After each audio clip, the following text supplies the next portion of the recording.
Hey everybody, how are you? If you're here for the first time, my name is Shemaine Nugent, and I have a confession to make. I want to just tell you, I'm really tired, and I don't know if you're with me or not, but I'm just tired of shaking my head like this. I mean, literally, my neck is sore. I turn on the TV once, maybe twice a day, maybe, and just for a few minutes to make sure everything's okay. And there's only a couple of channels that I watch. And when I hear about the upside down liberal policies that benefit everybody but Christian conservatives, I'm just tired of shaking my head. I'm tired of hearing what's going on at the border.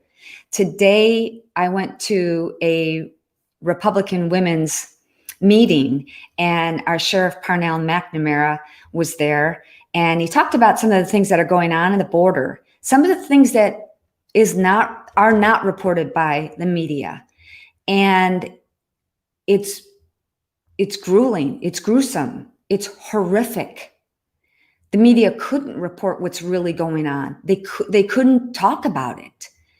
And the whole time, I just kept shaking my head. Like I can't believe it. And we also had a guest today after Parnell. Well, I have to tell you a couple of things that Parnell said. He also mentioned the liberal policies that are going on. And he talked about how Vice President Harris did an interview with Lester Holt yesterday. And he said, well, you haven't been to the border. And she said, no, I haven't been to the border, but I haven't been to Europe either. And again, my neck, I'm just really tired. I'm tired of hearing about all of this, how our country has been hijacked and taken over. Things just that used to be good and right are not anymore. We also had a guest speak, Stephanie Crisp Canales, and she talked about what was going on. She owns a ranch, a couple thousand acres, about 50 miles north of the border. And she was talking about the things that you don't see, you and I don't see, because the media doesn't report it, about what's really happening on her property. And she said she heard the criticism before about, we should be inclusive and let everybody come. And, immigrants have been coming to this country across the border for years, for decades. And she said, yeah, you're right. But when President Trump was in office, they never had what they called drop-offs. They never had it. They were never in fear for their life. And she had 2 kids. She's never been in fear for her children's lives. But now she talked about how on bigger ranches, Texans have, and I'm sure they do this in other country or other states as well, but we have lots of different gates. We have high fence gates, game to keep the game out or in, and cattle guards and gates. And some of the fences, some of the gates, you have to get out of your truck, because most everybody in Texas drives a truck. You have to get out of your truck and open up the gate. And she said now they have to have armed security guards because immigrants know to be by the gates. So when you get out of your truck, and this has happened to several people that she knows, that immigrants will try to steal your truck and kill you.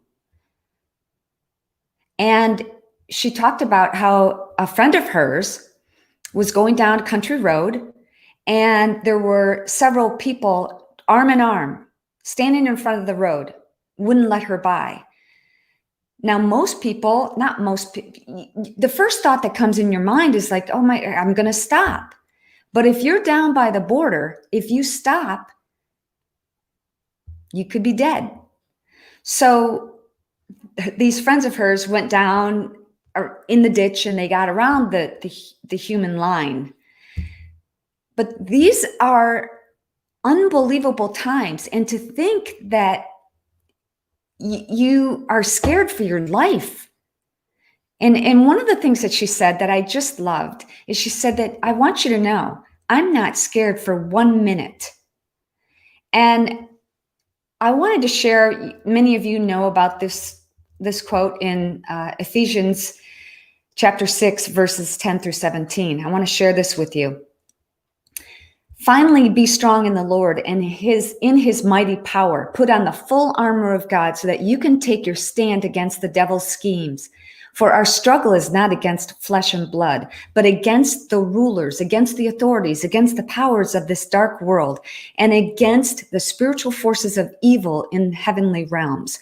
Therefore, put on the full armor of God, so that when the day of evil comes, you may be able to stand your ground. And after you have done everything to stand, stand firm then, with the belt of truth buckled around your waist, with the breastplate of righteousness in place, and with your feet fitted with the readiness that comes from the gospel of peace. In addition to all this, take up the shield of faith, with which you can extinguish all the flaming arrows of the evil one. Take the helmet of salvation and the sword of the Spirit, which is the word of God.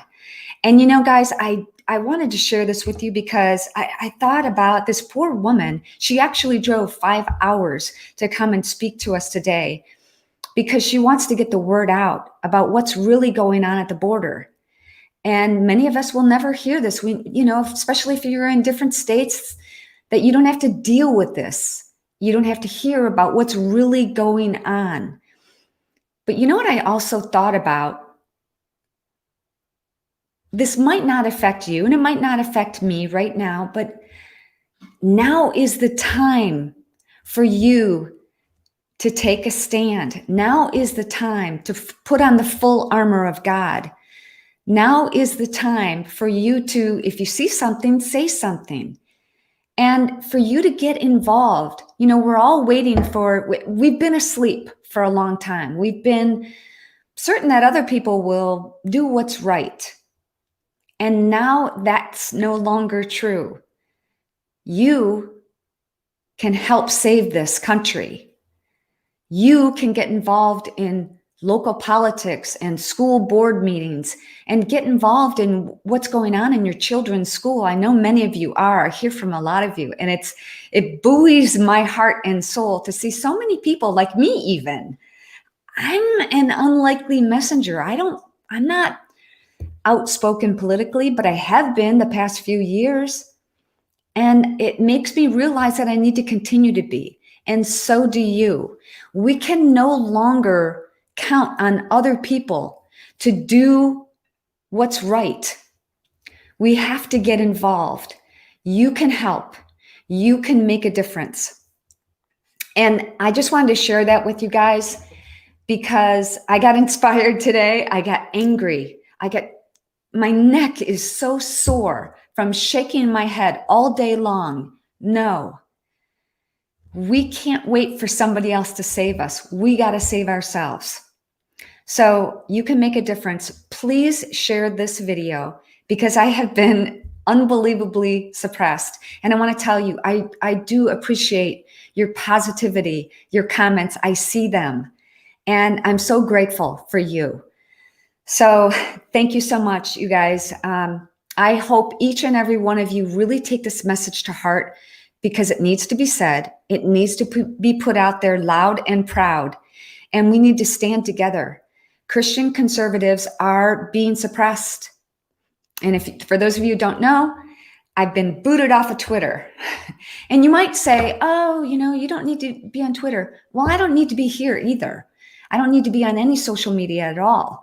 But I don't even know how many followers I had on Twitter. I don't know, 40,000. I don't know. I've got a couple 100,000 here on Facebook, and I'm grateful for that because you know what? There are thousands of people who need to hear this message, and I get positive messages, so many of them from you guys, and I'm so grateful for them. The only reason I'm bummed that I get booted off of Twitter is because the people who might need to hear this message can't hear it. So I just wanted to encourage you to stay strong.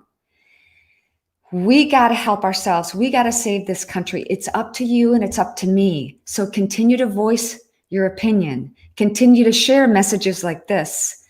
And you be the one. If you're not suppressed, you need to start stepping out. We need to put on the full armor of God now and fight and stay strong. All right, guys. Thank you guys so much for being here. I really appreciate each and every one of you. I hope you have an amazing day. You got to make it an amazing day. Do something healthy and happy for you today. All right. Until next time. Bye.